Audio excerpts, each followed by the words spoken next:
As the night draws in and the fire blazes on the hearth, we warn the children by telling them stories. The little mermaid warns them, "He's just not worth it, sister." But my stories are for the education of the grown-ups, and my stories are all true. I'm Tim Harford. Gather close and listen to my cautionary tales.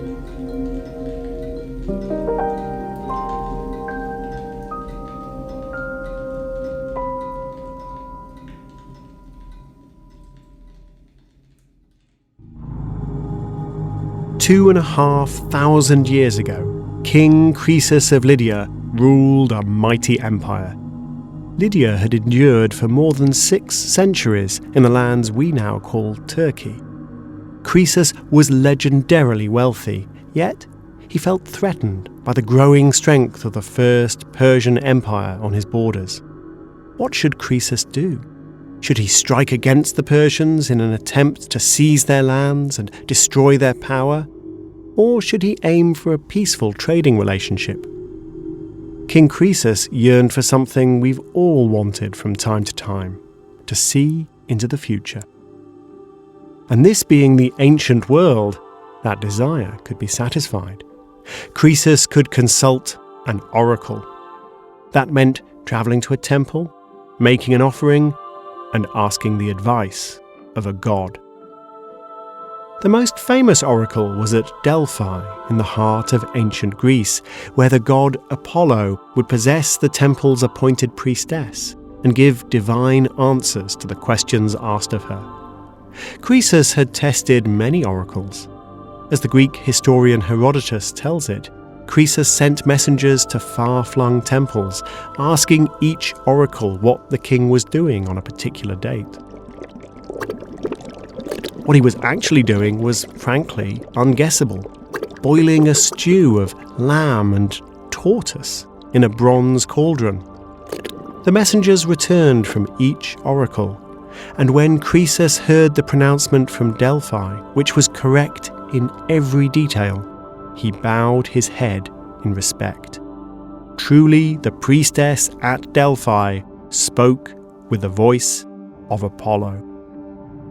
And so Croesus asked, "Should I seek war with the Persian Empire?" If King Croesus attacks the Persians, he shall destroy a mighty empire. "And how long shall my kingdom endure?" Till the time shall come when a mule is monarch of Persia.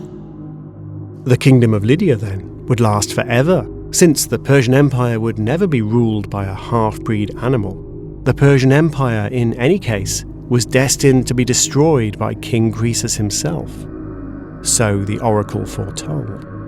And since the oracle guaranteed victory, Croesus attacked and was defeated. Croesus was the last king of Lydia. He was vanquished by the Persian king Cyrus, whose complex heritage apparently qualified him as a mule in the eyes of the oracle. Croesus had indeed destroyed a mighty empire, his own. It's not easy to see into the future, but the tale of King Croesus tells us that even when we do see the future, that doesn't guarantee we'll make wise decisions in the present. In the modern world, we have our own oracles, and they, too, tell us what the future holds. We call them by mysterious names, such as Alexa, Google, and Siri. And we need to think much harder about what those oracles are telling us. Settle back and listen to another cautionary tale.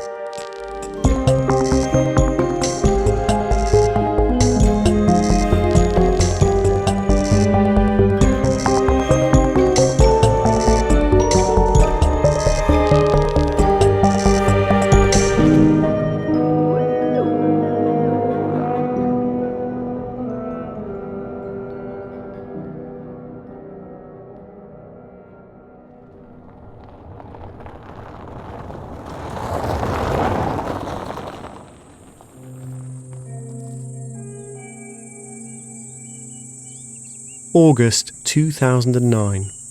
Death Valley, California, one of the hottest places on Earth. National Park Ranger Amber Natras has been following the tracks of a car along a rough country trail that's barely a road at all. The tracks shouldn't be there. The road has fallen into disrepair and been covered by the shifting sands of the Mojave Desert. In fact, the route is officially closed, the closure marked by small rocks and bushes laid across the road. But the tracks go straight through those slight barriers. Then, Ranger Natras sees the Jeep. It's up to its axles in soft sand. It has SOS spelled out in medical tape on the windshield. And there's someone lying beside it, in the 115-degree shade. "Are you okay?" Ranger Natras asks. The prone figure scrambles to her feet. She's alive. Her tongue is swollen, her lips are bleeding and blistered. She's not okay. She's not okay at all. Alicia Sanchez and her 6-year-old son, Carlos, had been stuck in the sand and the heat for 5 days. Carlos hadn't made it. He'd drifted away, telling his mother that he'd been speaking to his grandfather in heaven. How did a young mother and her son end up so terribly, fatally lost?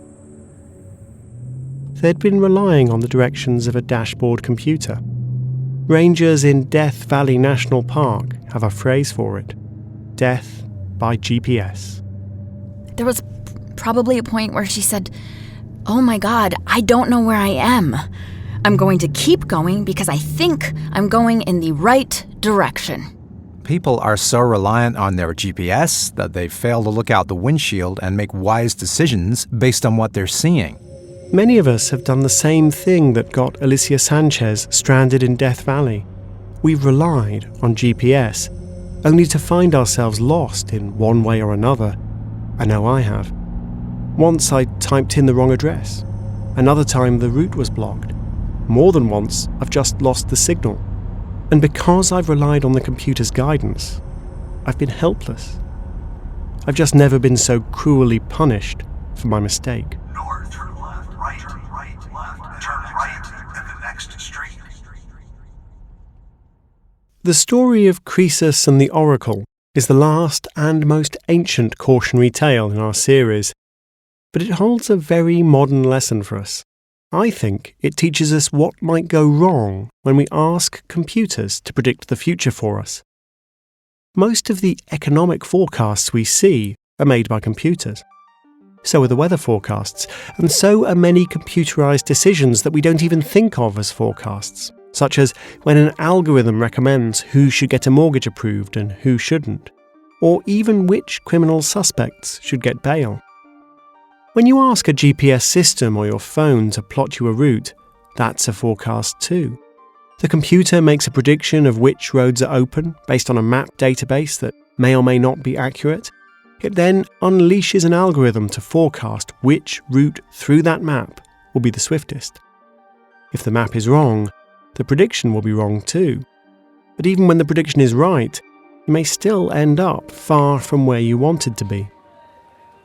Ponder the predicament of a Swedish couple on holiday in Italy. They went to the tourist office in the small town of Carpi, near Bologna, in the industrial north of Italy, and asked for directions. Which way is it to the Grotta Azzurra, please? Grotta Azzurra? Sorry? The Blue Grotto is a sea cave.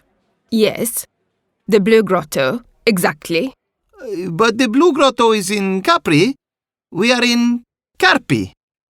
Instead of driving 4 hours south from Rome to the beautiful island of Capri, they had driven 4 hours north to Carpi, where they were about as far away from the sea as it's possible for a little Italian town to be. It's hard to understand how they managed it. I mean, Capri is an island. Well, yes. But it's not hard to understand at all, is it? It was a typo. A typo that meant a long drive in exactly the wrong direction. Compared to the suffering of Alicia and Carlos Sanchez, that was a small enough misadventure. If the Swedish tourists had known anything about which cities in Italy are north of Rome and which lie south, or had checked a map or a compass, then they would never have made the mistake. But why would they have done any of that? They'd asked their GPS to take them to Carpi, and it did. Just like the Oracle of Delphi, it produced exactly the right answer. And just like Croesus, they acted on that answer without pausing to think.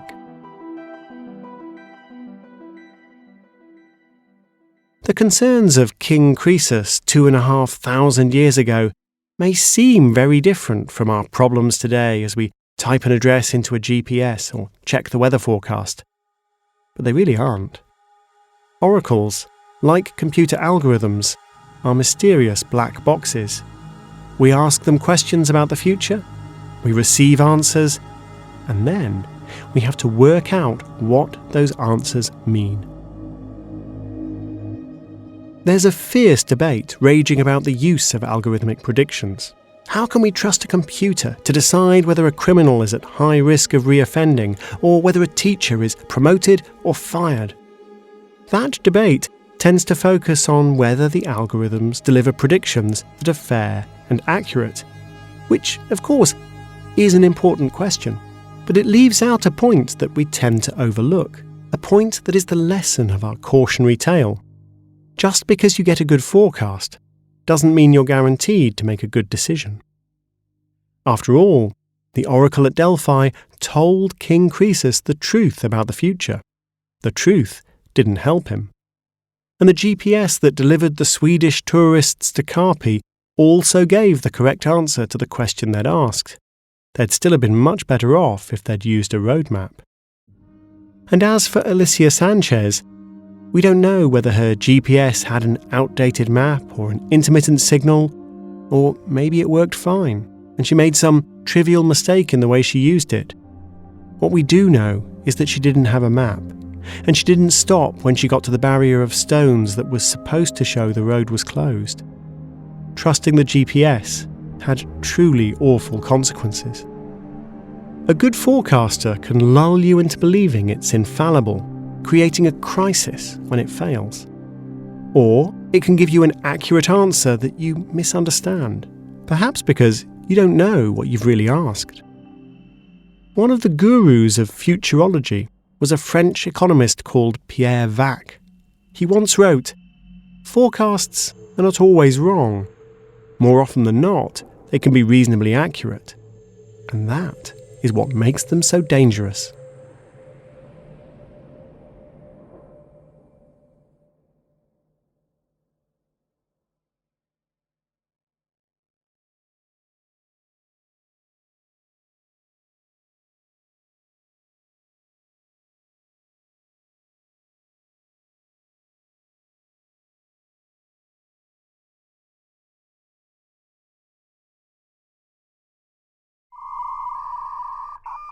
I don't want to suggest that computers always produce good forecasts. In fact, behind the scenes, a mathematical algorithm was responsible for what I think has a strong claim to being the worst forecast anyone has ever made. It's August 2007, the early days of the great financial crisis. An insurance executive called Joseph Cassano is trying to reassure the world that his company, AIG, is doing just fine. You might remember AIG from our episode about giving the Oscar to the wrong movie. AIG was an insurance company at the epicenter of the financial crisis.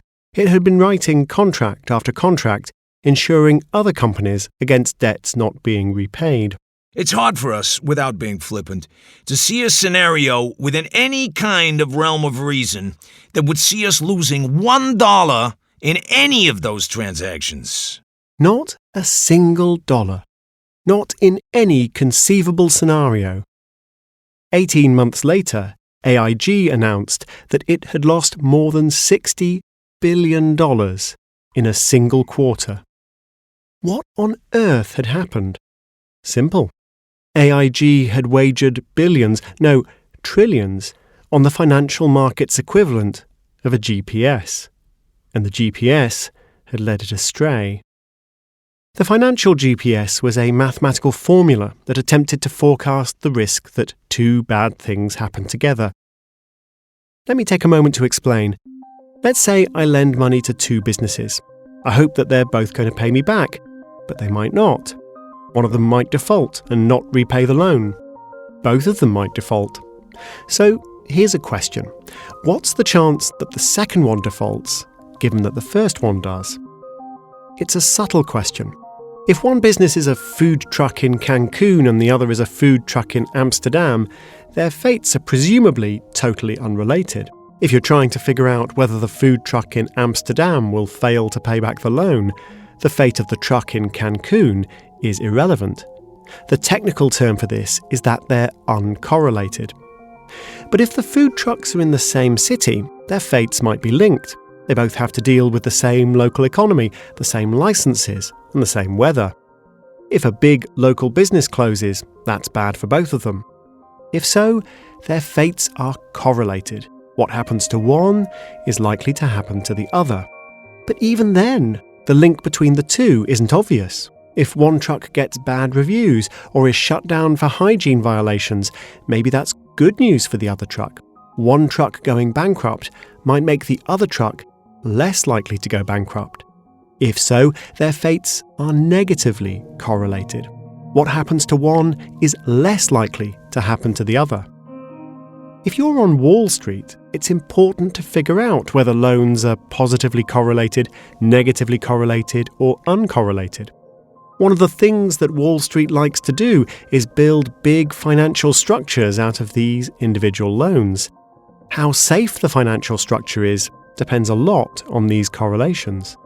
If they're all highly correlated, then either none of them are going to go bad, or they all are. That's a lot of risk.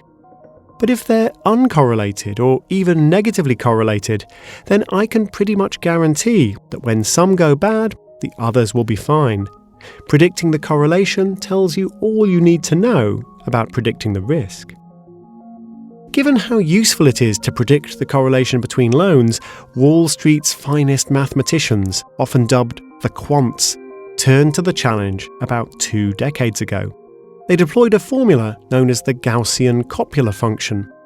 You don't need to know what the Gaussian copula function actually is, just that it's a way of predicting correlations automatically. Plug your historical data into a computer, and out comes the prediction. It's the financial GPS.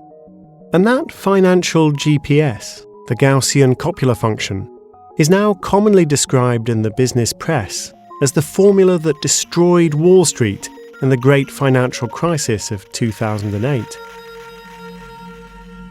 The problem wasn't just that the formula gave the wrong answer, although it did. The problem was that AIG and other big Wall Street institutions had bet everything, absolutely everything, on the assumption that the formula couldn't be wrong. That was like trusting a GPS in Death Valley. It's fine, until it isn't. And then you're in terrible, terrible trouble. When people trusted the Gaussian copula function, they didn't realise that they were making a knife-edge bet. If the copula function produced the right prediction, you could bet $1 billion and be absolutely certain that you wouldn't lose anything, not a cent. And if the copula function produced the wrong prediction, you could lose absolutely everything. It's hard for us, without being flippant, to see a scenario within any kind of realm of reason that would see us losing $1 in any of those transactions.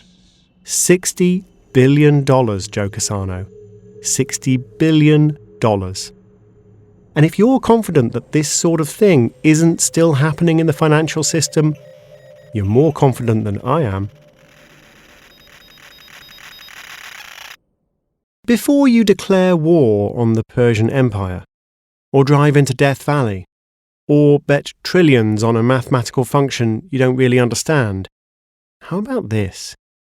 Stop and think. Think hard. Don't just trust what comes out of the black box, whether that black box is a priestess possessed by Apollo, or a GPS-enabled device, or a financial spreadsheet. Stopping and thinking is what most people did in ancient Greece. Esther Eidenau is a professor of ancient history who studies what oracles did and what they meant to the Greeks. She says that people would prepare diligently before they asked for divine advice. They'd phrase their questions carefully. They'd think about different possibilities. They'd ponder the meaning of the answer. In 2008, a group of Japanese researchers, led by Professor Toru Ishikawa, ran an experiment to test what GPS does to our capacity to notice the world around us. Turn left. They directed people on a route through Kashiwa, a small city near Tokyo. Some of the experimental subjects, chosen at random, had first been taken on the route by a guide. Others had been asked to follow the route on a paper map, and others had GPS guidance instead. Turn right. After walking the route, everyone was asked to do it all again, this time without help. The ones who'd followed a guide or used a map generally managed this task just fine. The ones who'd used GPS had a hard time of it. They stopped more often, walked more slowly, and rated the task as more difficult. The GPS may have gotten them around first time, but it hadn't got them to engage with the world at all. They didn't pay attention because they didn't have to, and then they regretted it. An automated decision doesn't have to work like that. In the mid-1980s, a group of British doctors and medical statisticians carried out an intriguing experiment. They wanted to test out a computerized diagnostic system for patients suffering acute abdominal pain. Such pain could have a lot of different causes: an ulcer, a kidney infection, a heart attack, appendicitis, even an ectopic pregnancy. And that means a lot of different possible treatments. So, getting the diagnosis right really matters. This being the 1980s, the computers in question were old school. Apple IIe's, big beige plastic bricks with 64K of memory and software that you loaded using a 5¼ floppy disk. A cheap cell phone today could easily offer 1,000,000 times more computing power. The doctor, or perhaps a medical assistant, would type away on the clunky keys, laboriously entering data into the computer and ticking yes/no boxes using the cursor. No mouse or touchscreen, obviously. This diagnostic system wasn't bad. It wasn't particularly good, either. It took a lot of effort to use, and it only gave the correct diagnosis 2/3 of the time. But yet, it was a huge success. The proportion of patients who died fell by more than 20%.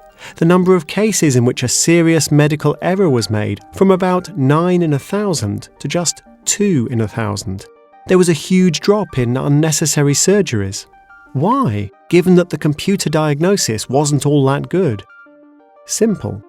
The computer prompted the doctors to stop and think, to work through different possibilities rather than to leap to the most obvious answer. It was like the opposite of the GPSs used to navigate around Kashiwa City, which were effortless and let people switch off. The computer diagnostic was anything but effortless, and it got the doctors to switch on.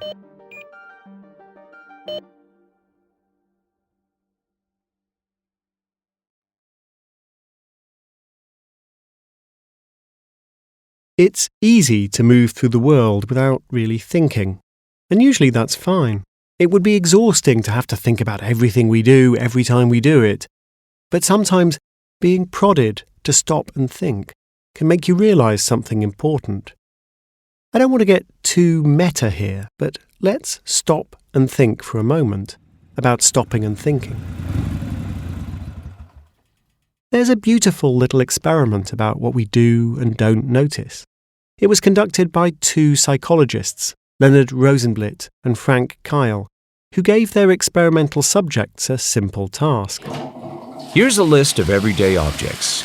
As you'll see, there's a flush lavatory, a zip fastener, and several others. I'd just like you to rate your understanding of each object on a scale of 1 to 7. But after people had written down their ratings, the researchers would launch a gentle but devastating ambush. I see you've rated your knowledge of the flush lavatory at 6 out of 7. That's great. Here's a pen and a piece of paper. Please would you write out your explanation in as much detail as possible? Feel free to use diagrams. That sometimes helps. Not so easy now, is it? And it wasn't that people had been lying to the researchers. They'd been lying to themselves. They felt they understood zippers and lavatories, but when invited to elaborate, they realised they didn't understand at all. Rosenblit and Kyle called this the illusion of explanatory depth. And when people were asked to reconsider their previous 1 to 7 rating, they marked themselves down, acknowledging that their knowledge had been shallower than they'd realised.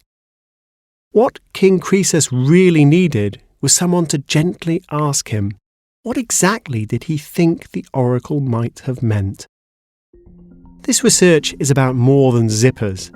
It might even offer a way to make our political discourse less polarised and bitterly partisan. How? Well, other researchers have adapted the flush lavatory question to ask about policies such as a cap-and-trade system for carbon emissions or a proposal to impose unilateral sanctions on Iran. The researchers, importantly, didn't ask people whether they were in favour or against these policies. They just asked them the same simple question. I'd just like you to rate your understanding on a scale of 1 to 7. And the same thing happened. People said, yes, they basically understood these policies fairly well. Then, when prompted to explain, the illusion faded. They realised that perhaps they didn't really understand at all. Another thing that faded? Political polarisation. People who would have instinctively described their political opponents as wicked and who would have gone to the barricades to defend their own ideas tended to be less strident when forced to admit to themselves that they didn't really understand what it was that they were so passionate about in the first place. It's a rather beautiful discovery. In a world where so many people seem to hold extreme views with strident certainty, you can deflate someone's overconfidence and moderate their politics simply by asking them to explain the details. Whether we're asking people to walk through a city in Japan or talk about their political differences, it really helps to call their attention to what they're actually doing. Asking the oracle or the computer might give us a better prediction, but it discourages us from thinking hard about the world around us. And that's not something we should be giving up lightly. Sometimes it's not the forecast that matters. It's whether that forecast helps you think harder or encourages you to stop thinking altogether.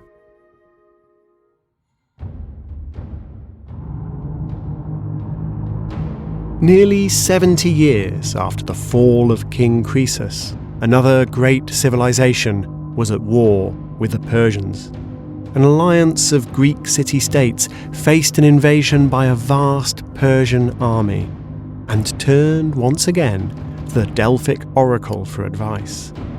Ambassadors from Athens received the following prophecy, which didn't sound encouraging. Wretches, why sit ye here? Fly, fly to the ends of creation. All ruined and lost. Lo! From the high roofs trickleth black blood, sign prophetic of hard distresses impending. Get ye away from the temple, and brood on the ills that await ye. The ambassadors were dismayed. They couldn't go back to Athens with that. And so they asked the Delphic oracle for another answer. The second prophecy was vivid but confusing, and included some lines that hinted at safety. Safe shall the wooden wall continue for thee and thy children.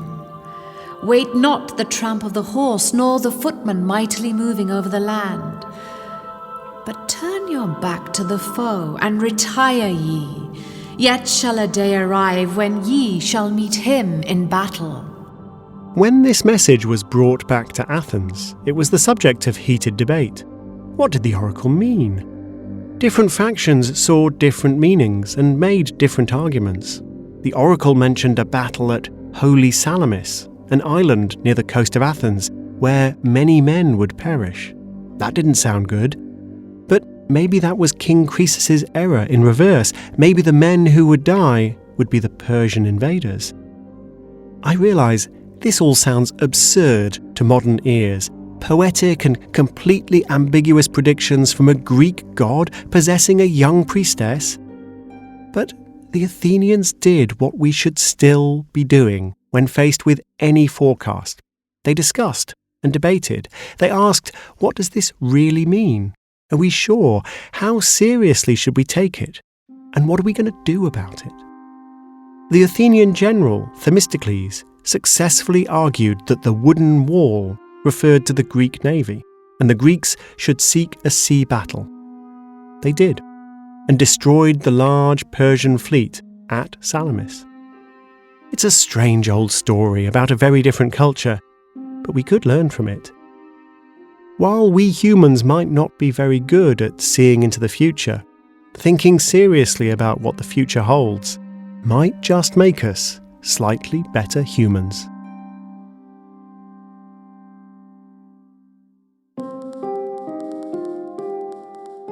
If you've been with me for the entire first season of Cautionary Tales, thank you. You'll have heard what airships teach us about the downsides of competition, what an apocalyptic cult shows us about changing our minds, and what a charismatic con artist tells us about the power of persuasion, one small step at a time. I hope that my strange stories have made you wiser, and I hope that they've been fun to listen to. I've certainly enjoyed making them. Thanks again for joining me. Please tell your friends. I hope to be back with a second season of Cautionary Tales before long. There is, alas, no shortage of calamities from which we can all learn. Cautionary Tales is written and presented by me, Tim Harford. Our producers are Ryan Dilley and Marilyn Rust. The sound designer and mixer was Pascal Wise, who also composed the amazing music. This season stars Alan Cumming, Archie Panjabi, Toby Stevens and Russell Tovey, with Enzo Cilenti, Ed Gochen, Melanie Gutteridge, Messiah Monroe, Rufus Wright, and introducing Malcolm Gladwell. Thanks to the team at Pushkin Industries, Julia Barton, Heather Fain, Mia LaBelle, Carly Migliori, Jacob Weisberg, and of course, the mighty Malcolm Gladwell. And thanks to my colleagues at the Financial Times.